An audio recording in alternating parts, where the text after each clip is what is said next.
عقیدہ کیا ہے، نمبر 2 اس کا تحفظ کیسے ممکن ہے اور کیوں کر ممکن ہے۔ یہ بات یاد رکھیں کہ ایک عقیدہ ہے، ایک عمل ہے۔ رسالت مآب علیہ السلام سے عقائد بھی ثابت ہیں اور اعمال مسائل بھی ثابت ہیں۔ غلطی آج یہ پائی جاتی ہے یا تو اہل علم کی بات کو عوام سمجھی نہیں ہے، یا شاید اہل علم سمجھا نہیں پائے کہ ہم نے لوگوں کو اس ڈگر پہ چلا دیا ہے کہ جی رسول اللہ صلی اللہ علیہ وسلم کے ہاں تو نرمی ہے، آقا انعامدار تو ہم معاف کرنے والے ہیں، اسی لیے کوئی عقیدے میں لے دو کی بات بھی ہو جائے تو مان لیں، آقا نے نرمی فرمائی ہے تو ہم نرمی کیوں نہ کریں۔ یہ بات عین غلط ہے کہ رسالت مآب نے کسی عقیدے پر نرمی فرمائی ہے۔ یہ اس دھرتی پہ سب سے بڑا جھوٹ ہے۔ رسول اللہ نے جہاں نرمی فرمائی ہے وہ مسائل ہیں، اعمال ہیں، عقائد نہیں۔ عقائد میں اللہ کے رسول مضبوط چٹان سے بھی سخت مضبوطی میں ٹھہرے ہیں، اور اللہ کے رسول نے ایسے جم کر ڈٹ کر دکھایا ہے جیسے ڈٹ کر دکھانے کا حق ہے۔ رسول اللہ نے نرمی فرمائی ہے، ذاتیات کی بات اٹھا لیں، اعمال کی بات اٹھا لیں، مسائل کی بات اٹھا لیں، جس میں اسپیس مل سکتا ہے، گنجائش مل سکتی ہے، وہ مسائل ہوتے ہیں، وہ عقائد نہیں ہوتے۔ آؤ میں آپ کی خدمت میں ایک بات پیش کرتا ہوں۔ قرآن کریم کھولیے، احادیث پاک سے پہلے اللہ کے قرآن کو دیکھیں کہ عقائد اور مسائل میں رسالت مآب کی نرمی کہاں ملتی ہے۔ سورۃ الکافرون کھولیے، 30واں پارہ ہے، آخری صفحہ ہے قرآن کریم کا، اور یہ آخری صفحات ہیں، اگلے صفحے پر قرآن مکمل ہو رہا ہے۔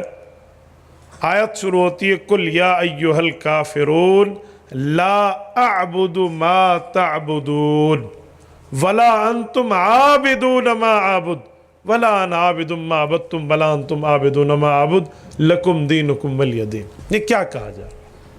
یہ کفار کو خطاب کر کے کیا سمجھایا جا رہا ہے؟ قُلْ يَا أَيُّهَا الْكَافِرُونَ، محبوبہ آپ انہیں کہہ دیں اے کافروں، لا اعبد ما تعبدون، میں تمہارے ان بتوں کی عبادت نہیں کرتا جنہیں تم کرتے ہو۔ یہ کیوں حضور فرما رہے ہیں؟ کیا انہوں نے کوئی آفر پیش کی تھی؟ کیا انہوں نے رسالت مآب علیہ السلام کے سامنے کوئی لالچ کے انداز میں کوئی سفارش کی تھی؟ جی ہاں، یہ لوگ آئے تھے، انہوں نے کہا تھا توحید کے اعلان میں اتنی سختی مت فرمائیے، ہم سال ہا سال سے ان بتوں کی پرستش کرتے ہوئے آ رہے ہیں، ہم معاہدہ کر لیتے ہیں، پرامس وعدہ عہد پیمان کر لیتے ہیں، میثاق کر لیتے ہیں، اتفاق و اتحاد کر لیتے ہیں اس نقطے پر کہ ہم 1 سال آپ کے رب کی عبادت کریں گے، اللہ کو وحدہ اولا شریک مانیں گے، اور جب اگلا سال آئے گا ہم اللہ کی عبادت چھوڑ کے آپ کے سمیت بتوں کو عبادت کریں گے، اور جب یہ سال پورا ہوگا پھر اللہ کی عبادت کریں گے۔ مجھ جیسا کوئی بندہ ہو نا تو وہ کہے گا بات تو بڑی تگڑی ہے، 1 سال ان سے اللہ کی عبادت کروا لو، ان میں اتنا ایمان پیدا ہو جائے گا بتوں کا نام ہی نہیں لیں گے۔ معاہدہ کر لو، 1 سال آنے تو دو، اگلے سال ویکھی ویسی آپ پہ آنے دو، ہم جیسے لیکن عقائد اور مسائل میں بڑا فرق ہے۔ رسالت مآب نے اس پر کمپرومائز نہیں فرمایا، اس پر حضور پاک ایگری نہیں ہوئے، اور اللہ نے کھلا اعلان فرمایا لا اعبد ما تعبدون، کہ جس کی عبادت تم کر رہے ہو نا غیر اللہ کی عبادت محمد مصطفیٰ نہیں کر سکتا۔ عام طور پہ کامن سینس تو یہ کہتا ہے کہ 1 سال شاید توحید کی چاشنی نے مزہ دے اور یہ چھوڑ دیں، حضور پاک نے نہیں مانا۔ کیوں؟ توحید بشرط قبول نہیں ہے، یؤمنون بالغیب بلا شرط ماننا پڑتا ہے۔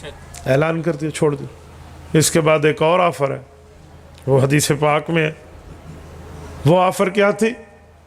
سیرت ابن ہشام میں امام ابن ہشام رحمہ اللہ نے نقل کیا، حضرت رسول اللہ کے شفیق چچا حضرت علی المرتضیٰ رضی اللہ تعالیٰ عنہ کے والد جناب ابو طالب کفار آئے ہیں کہ ہمارے مذاکرات کرا دیں اپنے بھتیجے کے ساتھ۔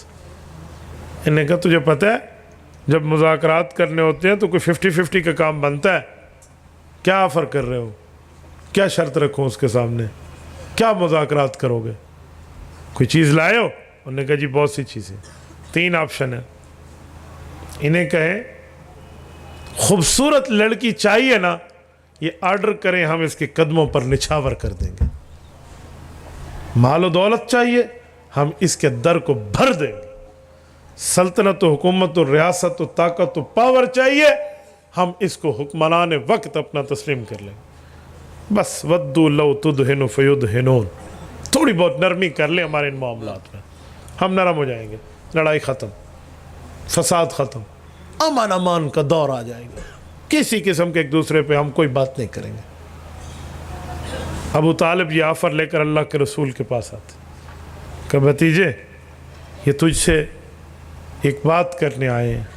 کہتے ہیں ہم سال ہا سال سے آ رہے ہیں، آپ کے بھتیجے نے کل یہ کام شروع کیا ہے، اور ہمارے ولیوں کو نہیں، ہمارے نبیوں کو نہیں، ہمارے باپ داداؤں کو نہیں، ہمارے خداؤں کے خلاف بات کرنا شروع کر دی ہے.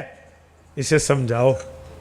لڑکی چاہیے حسینہ جمیلہ، اس کے بستر کی عزت بنائیں گے. دولت چاہیے تو قدموں میں ڈھیر کر دیں گے. اور حکومت چاہیے تو ہم آپ کی رعایا، آپ ہمارے حکمران، آپ ہمارے سلطان. آپ مان لیں، تھوڑی سی نرمی کر لیں.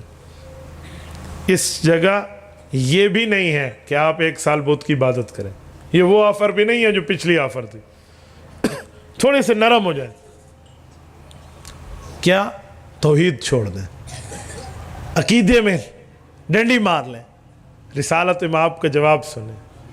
آپ علیہ السلام نے فرمایا یا امی لو وضع الشمس علی یمینی والقمر علی یساری الا ان اترک هذا الامر ما ترکتہ.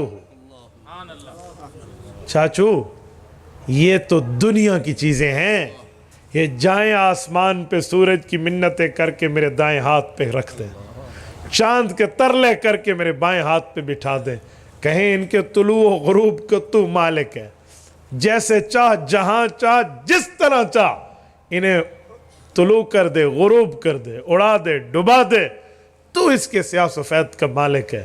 شرط الا ان اترک ھذا الامر، اللہ کی توحید میں تھوڑی بہت ڈنڈی مار لو. اس شرط پر دنیا کی لالچے چھوڑو. یا آسمان کا گویا میرا رات اور دن میری مرضی پر کرنے والے بن جائیں. سورج اور چاند سے ہی مراد ہے. لیل و نہار کی مجھے ابتدا و انتہا کا مالک بنا دیں. شرط یہ ہو الا ان اترک ھذا الامر ما ترکتو، میں سورج اور چاند کو زمین پہ دے مارنے کا حوصلہ رکھتا ہوں، اللہ کی توحید اور دعوت اور عقیدے پر کمپرومائز نہیں کر سکتے. اندازہ لگائیں حضور پاک کی مضبوطی عقائد پہ. آج ہم کہتے ہیں رسول اللہ نرم ہے. بھائی عقائد میں نرم ہے، کس ڈگر پر ہم نے امت کو چلا دیا.